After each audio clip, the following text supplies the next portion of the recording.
गुरु तुम हो ज्ञानी ज्ञान के दाता, मुनि गुरुवर को करके प्रणाम गाऊं मैं सुबह शाम। पुलक सागर एक नाम इस कार्यक्रम के पुण्यार्जक परिवार हैं श्रीमंत सेठ विनोद जी, रंजना जी जैन, डॉक्टर विशाल, डॉक्टर रेशु, डॉक्टर वर्षा, अभिषेक, विकास, अंकिता, विवान, रियाना, अबीर, अबीरा कोयलावाला परिवार बिलासपुर, परम संरक्षक जिन शरणम तीर्थ ट्रस्ट एवं परम संरक्षक बुलक मंच परिवार। मान्यवर, कभी जिंदगी में किसी से अपेक्षा नहीं रखना। एक आदमी ने मुझसे पूछा कि जीवन का सबसे बड़ा सुख क्या है। मैंने कहा किसी से उम्मीद नहीं रखो, ये जीवन का सबसे बड़ा सुख हुआ करता है। अपनी औलाद से भी उम्मीद मत रखो। बहू की बात तो बहुत बड़ी है, खुद की पैदा हुई संतान से भी कोई उम्मीद नहीं रखना चाहिए। अरे उम्मीद की बात करो तो संतान तो छोड़ो, ज्यादा दिन तक अपने शरीर से भी ज्यादा उम्मीदें रखना नहीं चाहिए। ये तन भी हमेशा साथ देगा, इसकी कोई गारंटी नहीं हुआ कर। उम्मीद मत रखो। लेकिन क्या करें, जब से बहू घर में आती है, दहेज लाए या ना लाए, उम्मीदों का टोकरा लेकर के आ जाती है। एक बात सोचिए, एक कल्पना करो, आप को बहुत तेज बुखार है, 104 डिग्री बुखार है, आपसे उठा नहीं जा रहा है, पलंग पर पड़े हैं आप, बहू घर में है, आप उम्मीद लगाएंगे या नहीं? ईमानदारी से बताओ, क्या लगाओगे उम्मीद? आएगी, पूछेगी, पानी लाऊं मम्मी, दूध पियोगी मम्मी, क्या खाओगी मम्मी, दवाई खा लो, लगती है ना उम्मीद। और एक बात बताओ, और यदि बहू ने ये सब नहीं किया, कौन पैदा होगा? अपेक्षा की क्या हो गई? उपेक्षा। अब क्या पैदा होगा? क्रोध पैदा होगा ना। मैं पुलक सागर कहता हूं, उस अपेक्षा को आग लगाओ, उस अपेक्षा को खत्म करो। हाँ, बीमार हो जाओ, बहू पूछने आए तो अपनी किस्मत समझना, ना आए तो भी अपनी किस्मत समझना।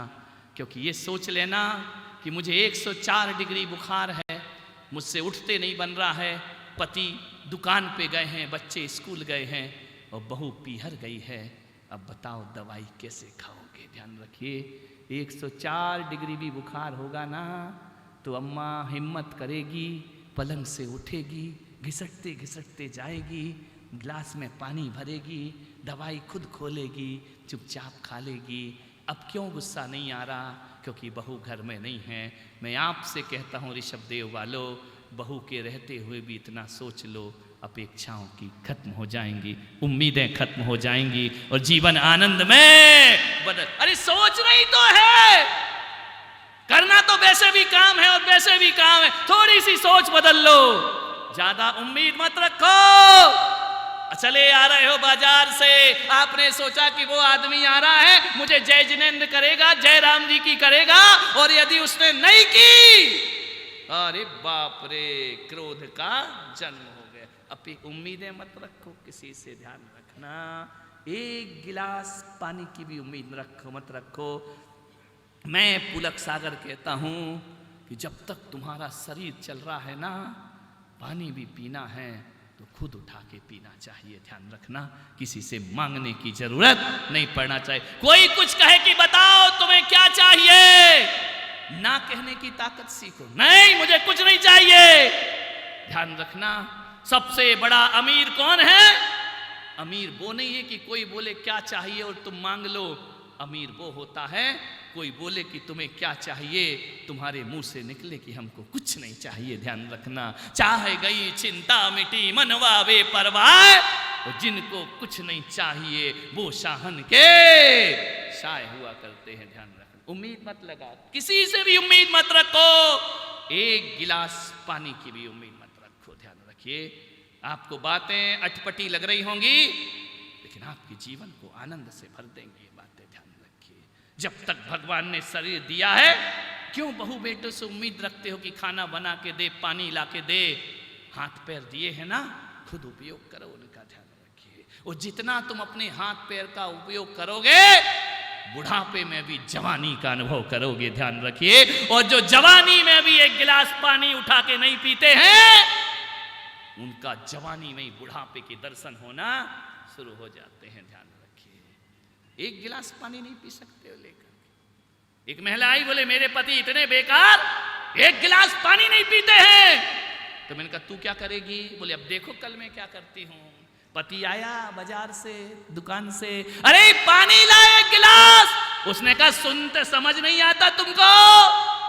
महाराज के प्रवचन देख रही हूं टीवी पर। तो बोली मतलब क्या है?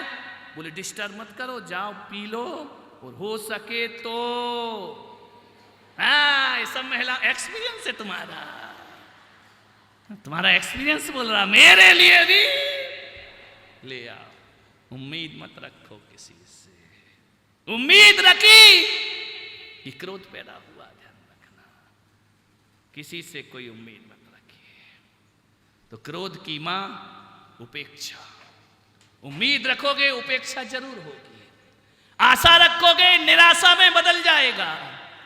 ज्यादा इच्छा रखोगे इच्छाओं का निरोध हो जाएगा, ध्यान रखिए। पिता, क्रोध का एक पिता है, मालूम है कौन है? मम्मी कौन है? उपेक्षा। याद कर लो, शाम को काम आएगा, है ना? मम्मी उपेक्षा भाई। और क्रोध का पिता है घमंडी लाल, ध्यान रख। हमेशा अकड़ में जीता है, कभी झुकता ही नहीं है, ऊपर करके आंखें चलता है। ज्यादा घमंड करोगे, ज्यादा अकड़ोगे तो ध्यान रखना क्रोध का जन्म जरूर। अहंकार से क्रोध बड़ा होता है, पलता है, पुछता है। ज्यादा अकड़ में मत जियो, ध्यान रखना। ज्यादा ऐसी कोशिश मत करो कि हमसे अच्छा दुनिया में कोई नहीं, हमसे अच्छा कोई बोलता नहीं, हमसे अच्छा कोई जीता नहीं। किस फालतू की चीजों में जी रहे हो? अकड़ मत करो। क्रोध की एक पत्नी है, क्रोध की बीवी का नाम मालूम? हिंसा बाई। जब भी क्रोध होगा तो मारपीट होगी, हिंसा होगी, लड़ाई होगी। क्रोध की मां उपेक्षा बाई है, क्रोध के पिता घमंडी लाल है, क्रोध की पत्नी हिंसा है। उसके 2 जुड़वा बच्चे हैं क्रोध के, ध्यान रखना। 2 जुड़वा बच्चे, एक बार में ही काम निपटा दिया, ध्यान रखना। 2 जुड़वा बच्चे, इसके 2 ट्विंस हैं, बैर और विरोध, ध्यान रखना।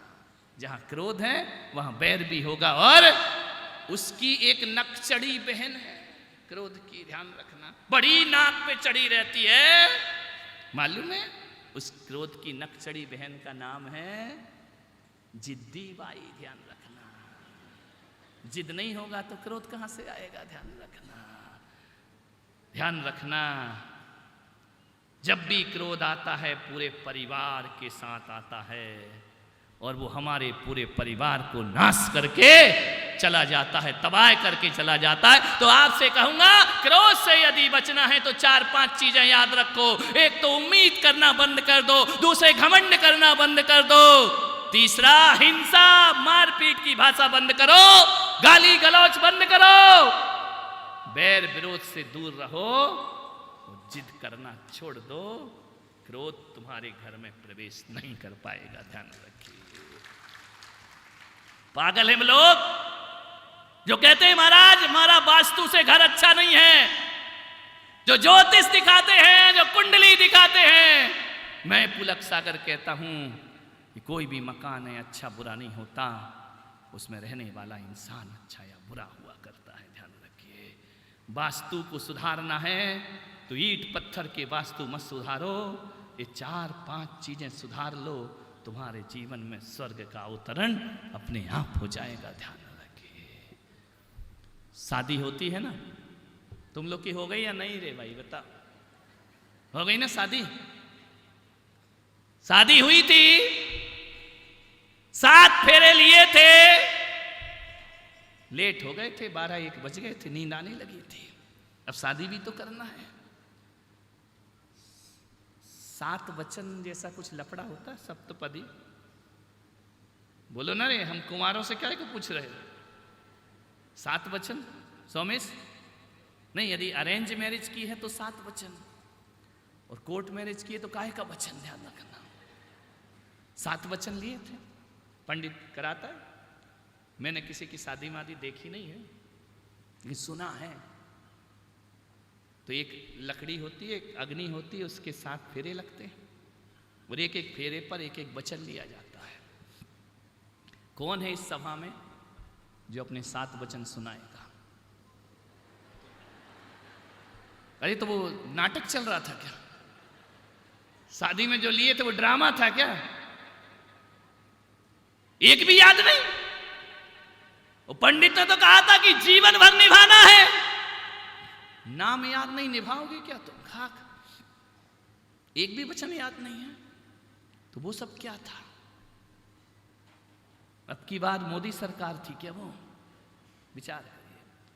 7 वचन एक जोड़ा में। तुम तो चलो पुराने शादीशुदा हो, नया जोड़ा आया मेरे दर्शन को आशीर्वाद लेने।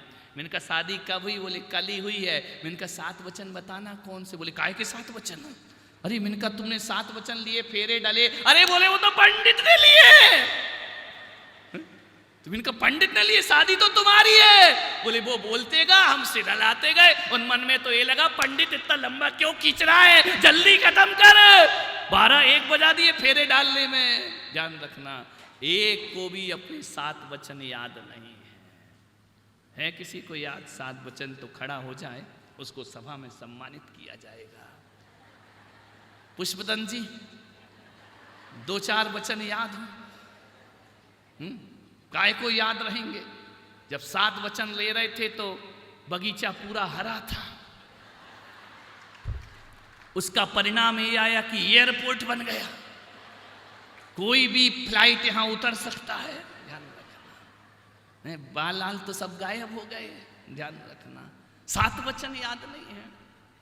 अरे वचन ही ऐसे घटिया थे, क्यों नहीं याद? कौन रखेगा? मैं 7 वचन बना रहा हूं, ध्यान रखना।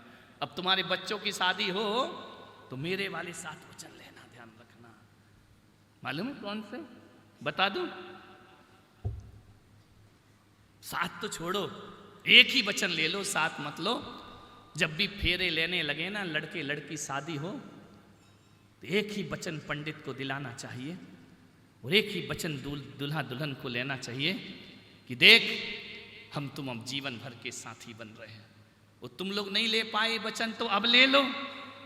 शादी की सालगिरह आएगी ना, दोबारा तो शादी करते ही हो, फिर से दूल्हा बनोगे। 25वीं शादी की सालगिरह, फिर दूल्हा बन रहे, बुढ़िया सज रही, फिर से डांस, फिर से नाचो रहा। क्या 50वीं सालगिरह, मुंह में दांत नहीं, मेहंदी लग रही है। ध्यान रखना, कितनी बार शादी करोगे यार?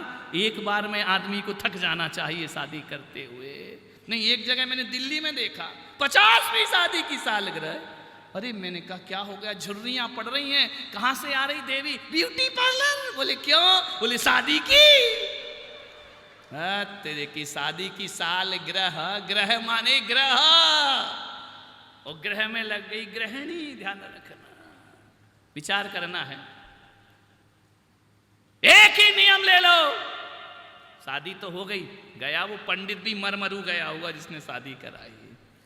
आपसे निवेदन है, आज घर जाके अपनी शपथ ले लेना, जब भी शादी की सालगिरह आए, कि ध्यान रखना शादी जब भी हो, एक वचन उसमें रखना कि हम तुम जीवन भर के हम सफर बन रहे हैं, जीवन भर के लिए एक दूसरे के बन रहे हैं।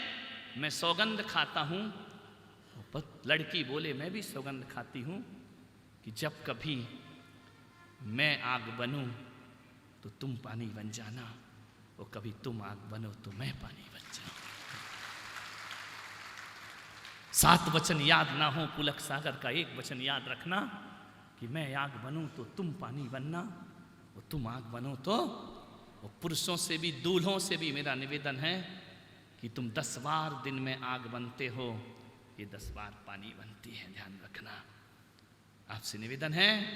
आदमी 10 बार आग बनता है, पत्नी 10 बार पानी बनती है। आज पुलक सागर सब पतियों से निवेदन करता है कि वो 10 बार तुम आग बनो तो पानी बनती है, दिन भर में एक बार उसको भी आग बनने का मौका दो और तुम पानी बन करके दिखाओ जिंदगी। जोर से तालियां बजाओ देवियों, आज तो बनी जाना आग, देखो पानी बनता है कि नहीं। मान्यवर जिंदगी जीने के सफल सूत्र हैं, पत्नियां सबकी तेज होती हैं। वो मैं तो कहता हूं तुम पानी बनना सीखो। पत्नियां तो तुलसीदास की भी बहुत तेज थी, पत्नी तो कालिदास की भी बहुत तेज थी। पत्नियां तो सबकी तेज हुआ करती है। ध्यान, तुकाराम की भी पत्नी बड़ी तेज थी, ध्यान रखना। मान्यवर मैं तो कहता हूं जिसकी पत्नी तेज हो समझना वो आदमी महापुरुष बनने की तैयारी कर रहा है। ध्यान रखना। तुलसीदास की तेज थी, जा भाग, मेरे पीछे क्यों आया है? जितना प्यार मुझसे करता है उतना राम से कर। इतनी तेज बन जाओ कि ये महापुरुष बन जाए। ध्यान रखना। मान्यवर आपसे निवेदन है संभालो, समय हो रहा है, बात अधूरी है, लेकिन इतना ही कहूंगा, क्रोध को टाल दो। रात को 12 बजे पत्नी उठी, एक गिलास दूध लाई, पति को कहा पी लो। पति ने कहा इतना प्यार झलक रहा है आज, क्या बात है? बोले प्यार म्यार को मार गोली, 12 बज गए हैं, नाग पंचमी शुरू हो गई है। ध्यान रखना। मान्यवर हंसते मुस्कुराते जिंदगी गुजारो। पी ले चुपचाप, प्यार म्यार की बात मत कर वरना नागिन जहर उगल देगी। ध्यान रखना। मान्यवर आपसे निवेदन है मत लड़ो, मत झगड़ो। रात को मेरी भक्ति करने बहुत से लोग आते हैं, आनंद बरसता है। कल तो और ही आनंद बरसा। क्या नाम इनका है? हितेश जी, बड़ा सुंदर गाते हैं।